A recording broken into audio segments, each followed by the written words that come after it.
Good morning વિદ્યાર્થી મિત્રો. ધોરણ 12 ભૌતિક વિજ્ઞાન પાઠ 7 પ્રવાહ વિદ્યુત, જેની અંદર આપણે વધારાના સ્વાધ્યાયના દાખલાનો અભ્યાસ કરી રહ્યા છીએ. હવે આજે આપણે એક નવો દાખલો જોઈએ.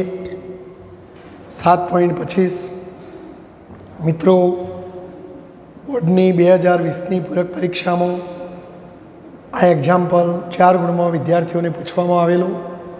જોઈએ દાખલો. પહેલાં તો રકમમાં સમજણ પડવી જોઈએ. જો રકમ પ્રમાણે આપણે થોડું સમજવાનો પ્રયત્ન કરીએ. 440 વોલ્ટ ઉત્પાદન શક્તિ ધરાવતો વિદ્યુત પ્લાન્ટ. ધારો કે અહીંયા વિદ્યુત પ્લાન્ટ આવેલો છે અને ત્યાં જે જનરેટરો હોય એ જનરેટરો દ્વારા ઉત્પન્ન થતો વોલ્ટેજ V બરાબર 440 વોલ્ટ, બરાબર. આટલા વોલ્ટવાળો ત્યાં છે. હવે જો એ દૂર દૂર લઈ જવા માટે એ વોલ્ટેજનું ફરી સ્ટેપ અપ કરવું પડે, તો અહીંયા જો આપણે એક સ્ટેપ અપ ટ્રાન્સફોર્મર ગોઠવીશું. સ્ટેપ અપમાં પ્રાઇમરી ગૂંચળામાં વટા ઓછા હોય, સેકન્ડરી ગૂંચળામાં વટા વધુ હોય. તો જો હું એ ટ્રાન્સફોર્મરની સંજ્ઞા દોરું તો અહીંયા પાવર પ્લાન્ટમાં આટલા વોલ્ટવાળું વોલ્ટેજ ઉત્પન્ન થાય છે. પણ હવે એમ કહે છે કે આ ઉત્પાદન શક્તિ ધરાવતા પ્લાન્ટથી 15 કિલોમીટર દૂર, તો જો આપણે હવે અહીંથી 15 કિલોમીટર દૂર જઈએ, 15 કિલોમીટર દૂર, તો જો આ બે વાયરો મેં જોડ્યા, કેબલ, આ પણ કેબલ છે. થોભલા ઉપર આપણે આવા વાયર લગાવીએ છીએ અને આ ડિસ્ટન્સ, ધારો કે ડિસ્ટન્સ D બરાબર 15 કિલોમીટર, તો એક વાયરની લંબાઈ 15, તો બીજાની પણ એટલી જ હોય, 15 કિલોમીટર. તો 15 કિલોમીટર દૂર 220 વોલ્ટ જેટલા વોલ્ટેજે 800 કિલોવોટ એટલે પાવર, વિદ્યુત પાવરની જરૂરિયાતવાળું એક નાનું શહેર. તો જો અહીંયા શહેર છે, પણ આ શહેરને 220 વોલ્ટ અને કેટલો પાવર 800 કિલોવોટ, તો કિલોવોટના વોટ આપણે કરીએ, આટલા પાવરની જરૂરિયાતવાળું આ શહેર છે. પણ જો આપણે એ શહેરને આ ઊંચો વોલ્ટેજ આપી દઈએ તો ત્યાં એ શહેરમાં જે મકાનો હોય કે ઉદ્યોગ ધંધાનો જે સાધનો હોય બધા બળી જાય. તો ત્યાં સ્ટેપ ડાઉન ટ્રાન્સફોર્મર ગોઠવવું પડે. તો જો અહીંયા આપણે સ્ટેપ ડાઉન ટ્રાન્સફોર્મર ગોઠવીશું મિત્રો, તો જો આ સ્ટેપ ડાઉન ટ્રાન્સફોર્મર છે, પણ એ સ્ટેપ ડાઉન ટ્રાન્સફોર્મર દ્વારા આપણે એ શહેરને આટલો વોલ્ટેજને આટલો પાવર પૂરો પાડવાનો છે, બરાબર. જો રકમ શું કહે છે, પાવર લઈ જતી 2 તારવાળી લાઇનનો અવરોધ આપી દીધો છે. તો જો અહીંયા પાવર લઈ જતી લાઇન, યાની કે બીજા શબ્દોમાં કેબલ નો અવરોધ બરાબર 0.5 ઓમ પર કિલોમીટર. 1 કિલોમીટર તાર લાંબો લ્યો તો એનો અવરોધ આટલો હોય, અને એકમ લંબાઈ દીઠ અવરોધને આપણે કંઈક નામ આપીએ, ધારો કે લેમડા કહીએ. એટલે કે 1 કિલોમીટર લંબાઈનો આટલો અવરોધ હોય. બીજા શબ્દોમાં કેવું હોય, તો 1 કિલોમીટર લંબાઈના તારનો અવરોધ કેટલો ગણાય, 0.5 ઓમ, બરાબર છે. તો જો આપણે 15 કિલોમીટર લંબાઈનો આ તાર છે ને 15 કિલોમીટરનો આ છે, તો ચલો આપણે પહેલાં એક કેબલનો અવરોધ શોધી કાઢીએ. તેથી 15 કિલોમીટર લંબાઈના કેબલનો અવરોધ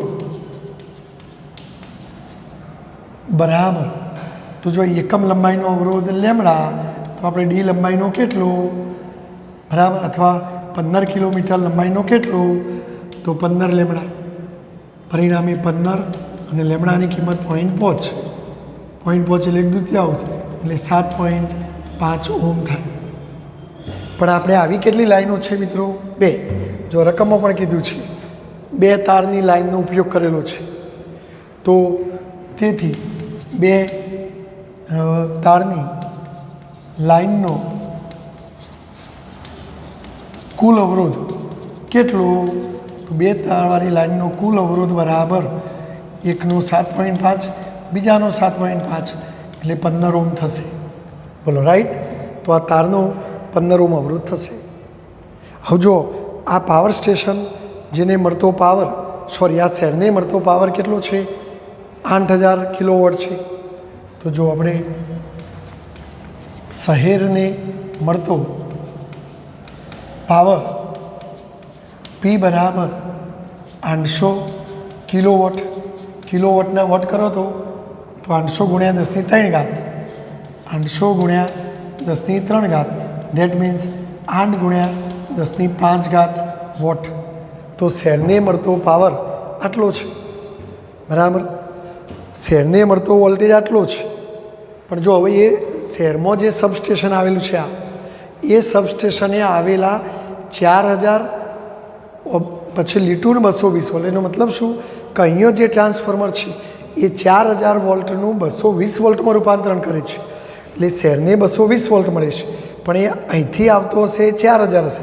એટલે અહીંયા જો લખવું હોય તો આ વોલ્ટેજ V બરાબર 4000 વોલ્ટ હશે, કારણ કે આ ટ્રાન્સફોર્મરની ખાસિયત 4000માંથી 220 વોલ્ટ બનાવવાની છે.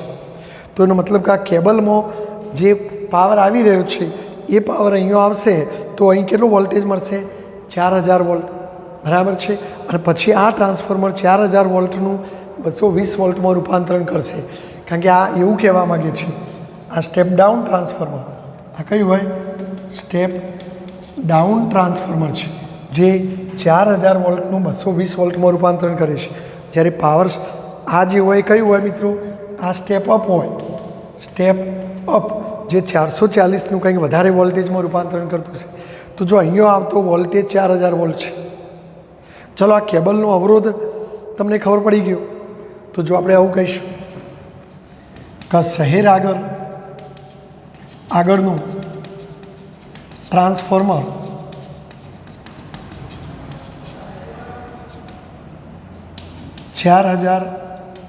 220 વોલ્ટનું છે, એટલે કે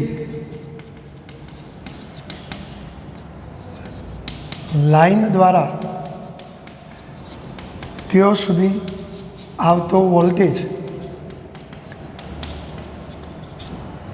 V બરાબર 4000 હશે, જેનું તે 220 વોલ્ટમાં રૂપાંતરણ કરશે. એટલે અહીંયા કેબલમાં આવતો વોલ્ટેજ આટલો. તેથી કેબલ મારફતે મળતો વોલ્ટેજ V બરાબર 4000 લેવાનો થાય. તો હવે જો આપણે કેબલમાં જતા વોલ્ટેજનું મૂલ્ય આપણે બરાબર કેબલ મારફતે મળતો વોલ્ટેજ આપણને મળી ગયો. તો હવે જો કેબલમાં વહેતો પ્રવાહ ગણી કાઢીએ. તેથી કેબલમાં વહેતો પ્રવાહ I બરાબર ઓહ્મના નિયમ પ્રમાણે વોલ્ટેજ ભાગ્યા અવરોધ. તો કેબલમાં મળતો વોલ્ટેજ કેટલો? 4000. અને કેબલનો અવરોધ આપણે ક્યાં ગણે તો 15 ઓહ્મ મિત્રો, બરાબર છે. હા સોરી હા, આપણે કેબલમાં વેપ આમ તો પહેલાં પાવર ગણી કાઢીએ. સોરી, કેબલમાં વેપ આમ તો પાવર ગણીએ. જો વોલ્ટેજ છે અને પાવર પણ આપણી પાસે છે, તો એના ઉપરથી પ્રવાહ મળશે. અવરોધ એ વેપ આમ તો અવરોધ કહેવાય. અને આપણે જો ગણી કાઢીએ, તેથી કેબલમાં વહેતો પ્રવાહ I હોય તો P બરાબર VI પરથી I બરાબર P/V. જો અહીંયા પાવર આપણે આટલો લાવવાનો છે અને અહીંયા ઉષ્મારૂપે વેપ આમતા શું કહે છે લીકેજને કારણે વેપ આમતો પાવર અવગણવાનો છે. એટલે આ ગુંચવાને કારણે કોઈ પાવર બગડતો નથી. તો અહીંયા જે આવ્યું એ જ અહીંયા આવ્યું છે. આ વાયરો દ્વારા અહીંયા આવતો પાવર પણ આટલો જ હશે, કારણ કે અમને કશું બગાડ્યો નથી. તો પછી એ પાવર અને લાઇનમાં વોલ્ટેજ પણ જાણો છો. તો જો અહીંયા આપણે પાવરની કિંમત મૂકી દઈએ, કેટલો હતો? 8 ગુણ્યા 10⁵ અને V કેટલો મિત્રો? 4000. તો સાદુરૂપ આપો તો 200 એમ્પિયર. તો આ રીતે તારમાં વહેતો પ્રવાહ 200 એમ્પિયર હશે, બરાબર છે। તો કેબલમાં વહેતો પ્રવાહ આપણને મળી ગયો। હવે કેબલમાં વહે પામતો પાવર, તેથી કેબલમાં વહે પામતો પાવર P બરાબર I²R। તો ચલો આઈની કિંમત મૂકી દો 200નો વર્ગ, અને કેબલનો અવરોધ આપણી પાસે હતો મિત્રો, કેટલો હતો 15, માટે પાવર P બરાબર સાદુરૂપ આપો તો 600 ઉપર 3 શૂન્ય આટલા વોટ, ધેટ મીન્સ 600 કિલોવોટ। જો ફરી એકવાર અહીંથી પાવર વધુ આવતો છે, પણ કેબલ કેટલોક પાવર બગાડશે, અહીંયા આવશે પાવર, એ પાવર અહીંથી અહીં જશે, પણ આ ગૂંચળું પાવર અવગણ્ય છે લીકેજને કારણે, એટલે આપણે આ 500 તો અહીંયા આવતો 800 જ ગણવાનો। અહીંયા 800 આવ્યો, કેબલે કેટલો બગાડ્યો 600, તો અહીંથી કેટલો નીકળ્યો છે, તો આપણે પાવર સ્ટેશનમાંથી કુલ કેટલો પાવર નીકળ્યો છે એ ગણી કાઢીએ, બરાબર। તો જો આપણે પહેલા પ્રશ્નના જવાબો આવી ગયા મિત્રો। પાવર લાઇનમાં ઉષ્મા રૂપે વહે પામતા પાવરનો અંદાજ મેળવો, તો પાવર લાઇન એટલે કેબલ, તો કેબલમાં વહે પામતો પાવર આટલો હોય, તો આપણા પ્રશ્ન એનો જવાબ છે, પ્રશ્ન નંબર એનો જવાબ કેબલમાં વહે પામતો પાવર આટલો। ચલો હવે બી પ્રશ્ન, લીકેજને કારણે થતો પાવર અવગણી, એટલે આ ગૂંચળો જે પાવર બગાડી એ અવગણવાનો છે। તો પ્લાન્ટ દ્વારા કેટલો પાવર મળે, તો આ પ્લાન્ટમાંથી અહીં કેટલો આવ્યો છે ને અહીંથી અહીં કેટલો આવ્યો, તો અહીં તો કેટલો આવ્યો આપણને ખબર છે 800, કેબલે કેટલો બગાડ્યો 600, તો એનો મતલબ કે અહીંથી કુલ કેટલો નીકળ્યો હોય, અહીંથી તમે એવો કેટલો નીકળતો લ્યો કે જેથી રસ્તામાં 600 બગડો તો અહીંયા 800 વધે। તો પછી જો એક કામ કરીએ, તેથી પાવર સ્ટેશન આપણને જે પ્રશ્ન પૂછ્યો છે કે ભાઈ પાવર સ્ટેશન દ્વારા કેટલો પાવર પૂરો પાડવો જોઈએ, તો પાવર સ્ટેશનમાંથી મળતો કુલ પાવર કેટલો, તો કુલ પાવર બરાબર એક કેબલ દ્વારા વહે પામતો પાવર વત્તા શહેરને મળતો પાવર।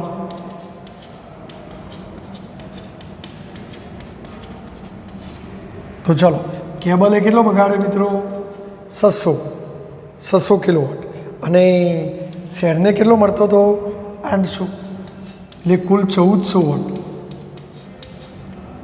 1400 કિલોવોટ। તો અહીંથી 1400 કિલોવોટ નીકળ્યો છે, 1400 કિલોવોટ, તો એમાંથી 600 કિલોવોટ કેબલે બગાડ્યો, તો શહેરને 800 કિલોવોટ મળશે। તો જો પ્લાન્ટ દ્વારા કેટલો પાવર પૂરો પાડવો જોઈએ, તો પ્લાન્ટ દ્વારા પૂરો પાડતો પાવર કેટલો હોય મિત્રો 1400 કિલોવોટ। તો આ આપણો બી જવાબ છે, બી પ્રશ્નનો જવાબ આ છે, આ બી પ્રશ્નનો જવાબ। ચલો સ્ક્રીનશોટ લઈ લખી દેશો મિત્રો, બરાબર।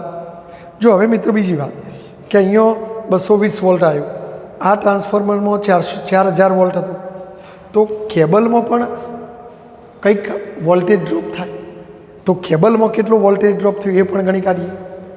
જો હવે આગળ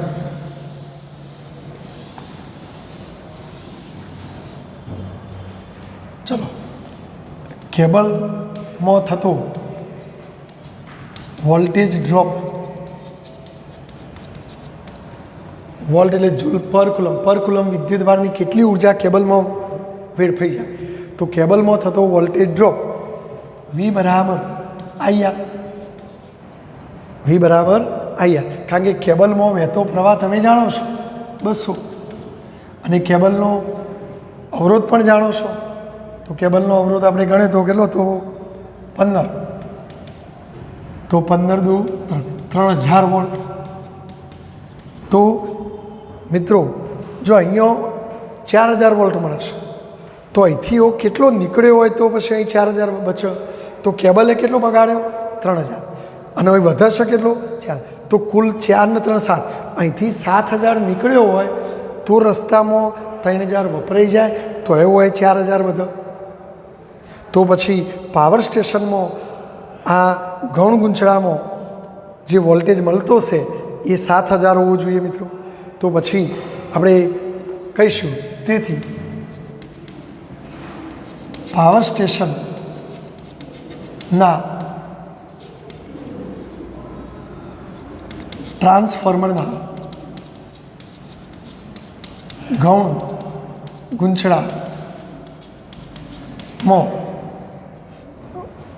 ગૂંચળામાં મળતું વોલ્ટેજ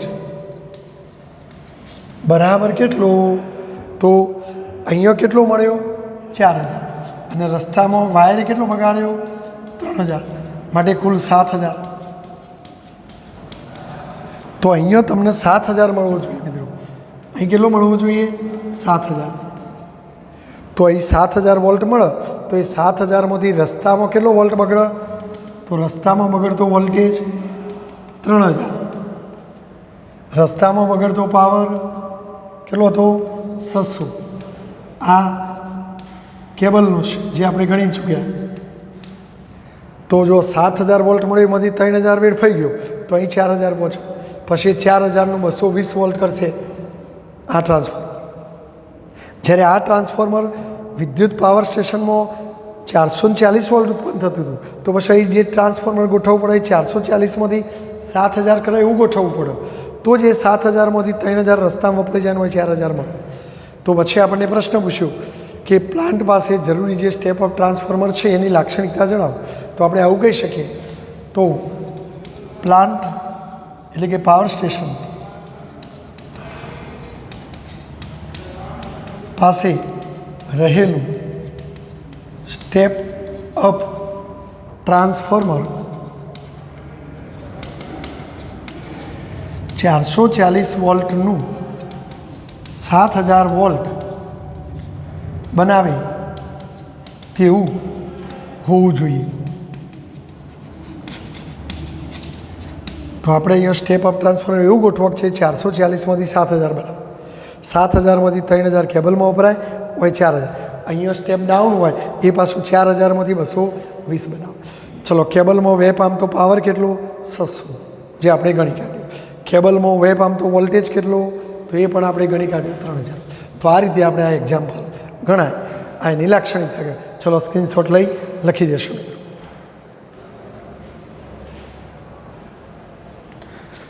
જો મિત્રો આપણે જે અગાઉનો દાખલો ગણ્યો એમાં આપણે જોયું કે ભાઈ શહેરને મળતો પાવર 800 હતો, રસ્તામાં વાયરો દ્વારા બગડતો પાવર 600 હતો. માટે અહીંથી મળતો કુલ પાવર પાવર સ્ટેશનમાંથી મળતો કુલ પાવર 600 ને 800 1400 કહેવાય. 1400 વોટ બરાબર કિલોવોટ. 1400 કિલોવોટ. જો આ લાઈનોમાં કેટલા ટકા પાવર લોસ થયો એ ટકાવારીમાં ગણવો હોય તો જો કુલ 1400 ઉત્પન્ન થયું એમાંથી રસ્તામાં બગડ્યો કેટલો? 600. તો 1400 કિલોવોટે 600 વોટનો બગાડ થાય તો ટકા હંમેશા કેટલા આવે? 100. કેટલો બગાડ થાય? તો 100 ગુણ્યા 600 ભાગ્યા 1400. જો કેલ્ક્યુલેટરથી આનું સાદુરૂપ આપો તો 42.85% પાવર વ્યય પામ્યો કહેવાય. તો આમ જીબીવાળા અહીંથી 1400 વોટનો પાવર મોકલાવો તો એ રસ્તામાં 600 વોટનો પાવર લોસ થઈ જાય, બગડે. એટલે અહીંયા તમને ઓછો માત્ર 800 વોટ જ મળે. એટલે વીજ કંપનીઓવાળા બૂમો પાડે કે ભાઈ પાવરનો લોસ થાય છે, પાવર લોસ થાય છે. અહીં તમે જો 42.85 એટલે 43% જેટલો પાવરનો વ્યય છે. તો આ પાવરનો વ્યય ઘટાડવા કરવું શું જોઈએ?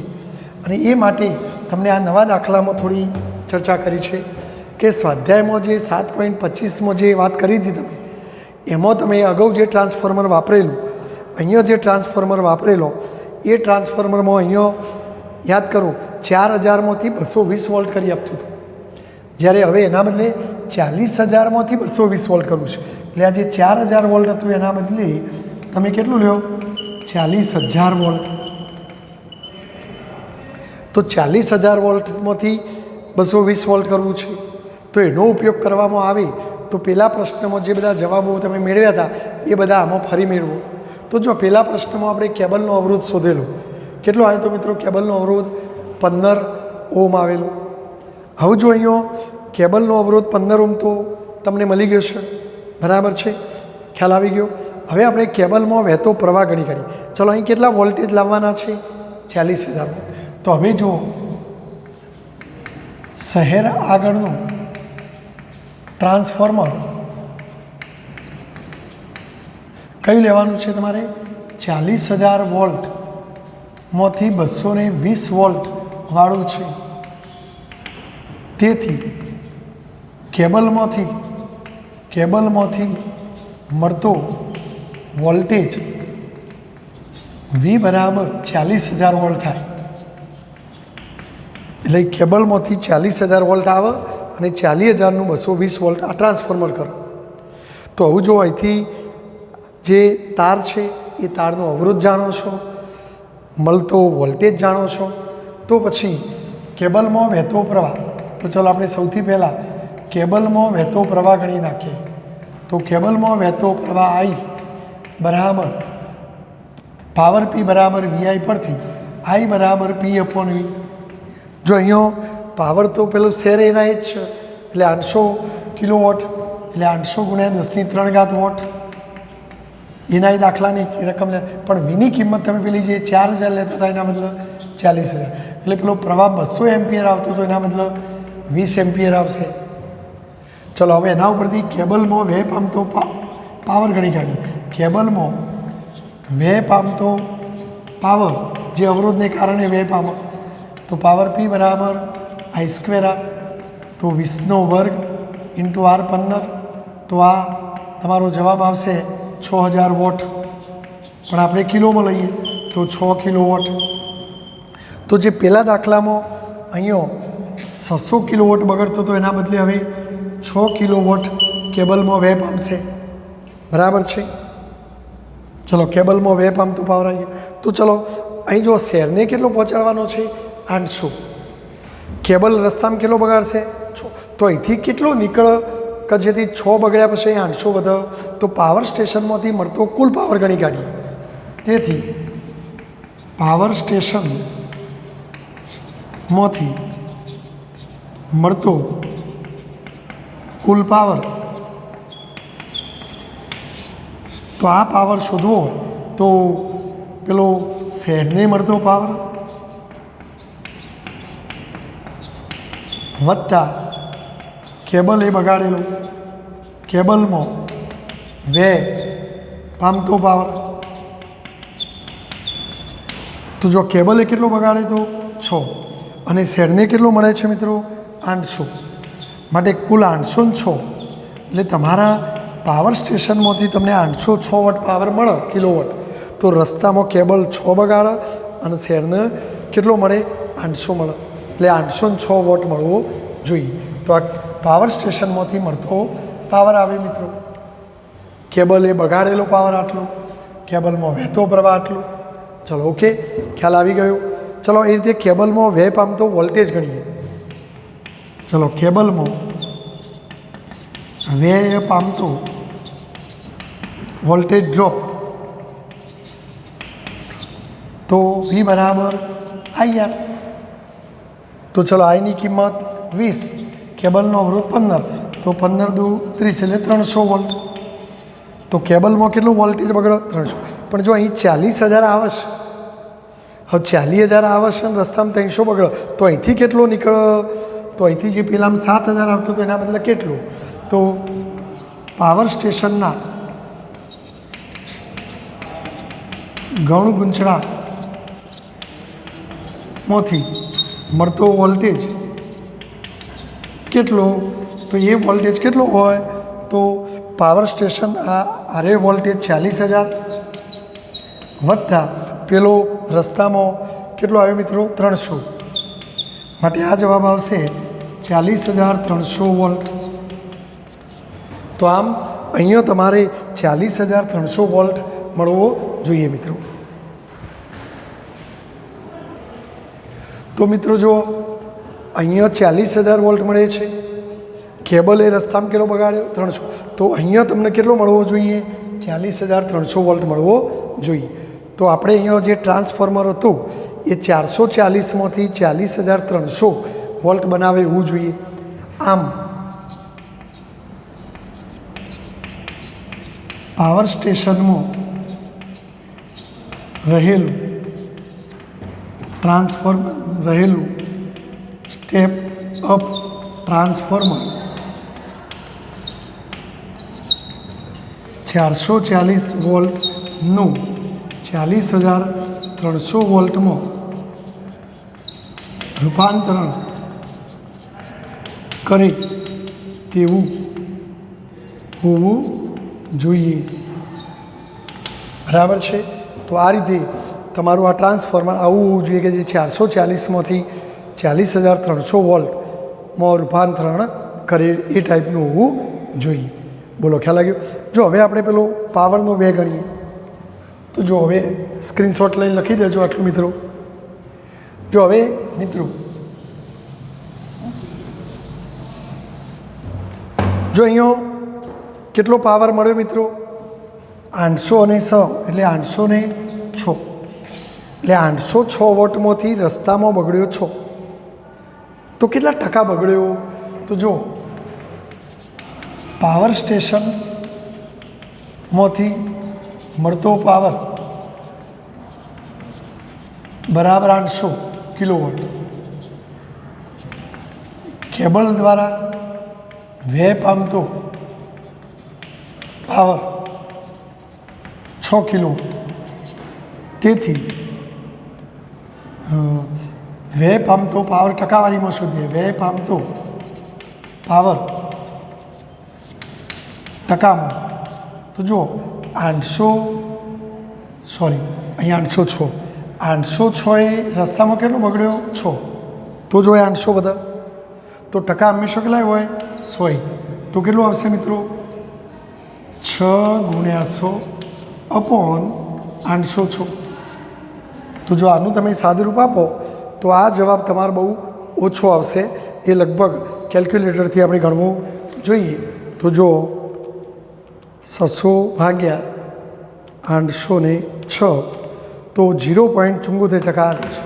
કેટલો આવે છે? 0.74%. તો આમ રસ્તામાં માત્ર 0.74%નું લોસ થાય. આમ ઊંચા વોલ્ટેજે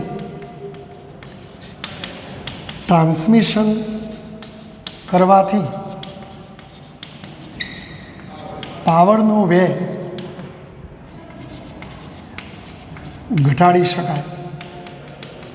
જ્યારે દાખલા નંબર 7.25માં શું પરિસ્થિતિ યાદ કરો મિત્રો? અહીં 800 રસ્તામાં 600 બગડ્યું હતું એટલે કુલ કેટલો હતો? 1400. તો 8.25માં વ્યય પામતો પાવર ટકામાં શોધીએ તો કુલ 1400 ઉત્પન્ન થતું. એમાંથી રસ્તામાં 600 બગડ્યું હતું. ટકા હંમેશા 100 હોય. તો જો આનું તમે સાદુરૂપ આપો તો 42.85 એટલે એપ્રોક્સિમેટલી 43%. માટે નીચા વોલ્ટેજે ટ્રાન્સમિશન કરતો પાવર વ્યય વધુ થાય એટલે પાવરનો બગાડ વધુ થાય મિત્રો. એટલે પહેલાં દાખલામાં 43% પાવર બગડતો હતો, જ્યારે અહીંયા 40,000 ઊંચા વોલ્ટેજ કરવાથી પાવર ઓછો બગડે. અને માટે તો આપણને એ પ્રશ્ન પૂછ્યો છે કે ટ્રાન્સમિશન ઊંચા વોલ્ટેજ જ કેમ કરવાનું પસંદ કરવામાં છે. એટલે આપણી જે મેઇન ધોરી લાઈનો જતી હોય, પેલા ત્રિકોણાકાર થોભલા ઊંચા હોય છે, એમાં આવો હાઈ વોલ્ટેજ જતો હોય. અને હાઈ વોલ્ટેજ જતો હોય એટલે ત્યાં એનાથી તમારે દૂર રહેવું જોઈએ. એટલે ત્યાં લખેલું હોય ખતરા, ડેન્જર, દૂર રહો. કારણ કે એમાં હાઈ વોલ્ટેજ વાળો પાવર જતો હોય મિત્રો. કારણ કે પાવરનો લોસ ઓછો કરવાનો આશય હોય છે. ઓકે, તો આ લખી દેજો મિત્રો. અને અહીંયા બધા દાખલા મેં પૂરા કર્યા. વચ્ચે એક દાખલો હજુ છે. જો મિત્રો 7.22 નંબરના દાખલામાં આમ તો 3-4 પ્રશ્નો પૂછેલા છે, પરંતુ મોટાભાગની આપણે ચર્ચા કરેલી જ છે. એટલે તમે જાતે એ પ્રશ્ન વાંચશો તો પણ આવડી જશે. પણ તો એ જો હું એ 2 વસ્તુ લખેલી છે તો એની ચર્ચા થોડી કરી લઉં. કોઈ પણ એસી પરિપથમાં લાગુ પાડેલો તાત્ક્ષણિક વોલ્ટેજ, દાખલા તરીકે તમે ઇન્ડક્ટર L, કેપેસિટર C, અવરોધ R, આવું કોઈ તમે વોલ્ટેજ લાગુ પાડ્યો ધારો કે લાગુ પાડેલ વોલ્ટેજ વી છે, તો જો કોઈ ટી ક્ષણે એલના બે છેડા વચ્ચેનો વોલ્ટેજ વીએલ, સીના બે છેડા વચ્ચે વીસી, આરના બે છેડા વચ્ચે વીઆર, તો કિર્ચોફના નિયમ પ્રમાણે વી બરાબર VL plus VC plus VR. તો આ સૂત્ર તાત્ક્ષણિક વોલ્ટેજ માટે સાચું છે. તાત્ક્ષણિક વોલ્ટેજ માટે આ સાચું છે. તો તાત્ક્ષણિક વોલ્ટેજ માટે પરિપથમાં શ્રેણીમાં જોડેલા ઘટકોના બે છેડા વચ્ચેના વોલ્ટેજોનો બૈજિક સરવાળો એના બરોબર પેલું લાગુ પાડેલું વોલ્ટેજ હોય. પણ આ જ પરિણામ આરએમએસ વોલ્ટેજ માટે સત્ય નથી. તો આરએમએસ વોલ્ટેજ માટે સત્ય હોય તો ના મિત્રો, આરએમએસ વોલ્ટેજ માટે એ સત્ય નથી. આરએમએસ માટે સત્ય નથી. આપણે થિયરીમાં ભણી ગયા કે એસી પરિપથમાં વોલ્ટેજ વી બરાબર વર્ગમૂળમાં વીઆર સ્ક્વેર વત્તા વીસી માઇનસ વીએલનો સ્ક્વેર. એટલે જો અહીં બાદ બાકી આવે છે, કારણ કે એલ અને સીના બે છેડા વચ્ચેનો વોલ્ટેજ સમાન કળામાં હોતો નથી. અવરોધમાં વી ના આઈ સમાન કળામાં હોય, ઇન્ડક્ટરમાં વી કરતો આઈ π/2 જેટલો પાછળ હોય, કેપેસિટરમાં આઈ π/2 જેટલો આગળ હોય. એટલે આ બધા સમાન કળામાં હોતા નથી. એટલે બધાનો સરવાળો ન થાય, પણ આવું સૂત્ર આવે મિત્રો. એટલે આરએમએસ માટે આ આવું તો તમે કરી શકો નહીં. બોલો, સમજી ગયા? તો આ પહેલા પ્રશ્નનો જવાબ છે. એ તે ઇન્ડક્શન કોઇલ. હવે ઇન્ડક્શન કોઇલ નામનું સાધન આપણે ભણ્યા જ નથી, અને તો એની વાત છે કે ઇન્ડક્શન કોઇલના પ્રાથમિક પરિપથમાં કેપેસિટરનો ઉપયોગ કરવામાં આવે છે. કેમ? તો જ્યારે ઇન્ડક્શન કોઇલ નામની રચના ભવિષ્યમાં તમે ભણશો, તો એ ઇન્ડક્શન કોઇલના ગૂંચળામાં પેલી જે કોઇલનું જે જોડાણ હોય છે એ એસી પ્રવાહ પસાર કરે એટલે જોડાણ તૂટતું હોય છે, અને એ વખતે પ્રેરિત થતો ઊંચો વોલ્ટેજ હોય છે, અને ઊંચો વોલ્ટેજ કેપેસિટરને વિદ્યુતભારિત કરવામાં તે વપરાય છે, અને એના કારણે કેપેસિટર ચાર્જ થાય છે, અને પેલા તણખા થવાની, સ્પાર્ક થવાની ઘટનાને નિવારી શકાય છે. તો એના સંદર્ભમાં આ છે મિત્રો.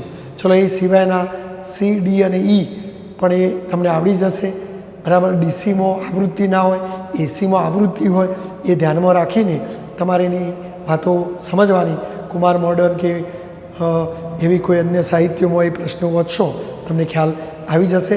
મોટાભાગે આવા લખાણવાળા દાખલા પરીક્ષામાં ઓછા પૂછાતા હોય છે, પણ તોય તમારું વાંચી લેવાના. અને અહીંયા વધારાના સ્વાધ્યાયના તમામ દાખલા અહીં પૂરા થાય છે મિત્રો.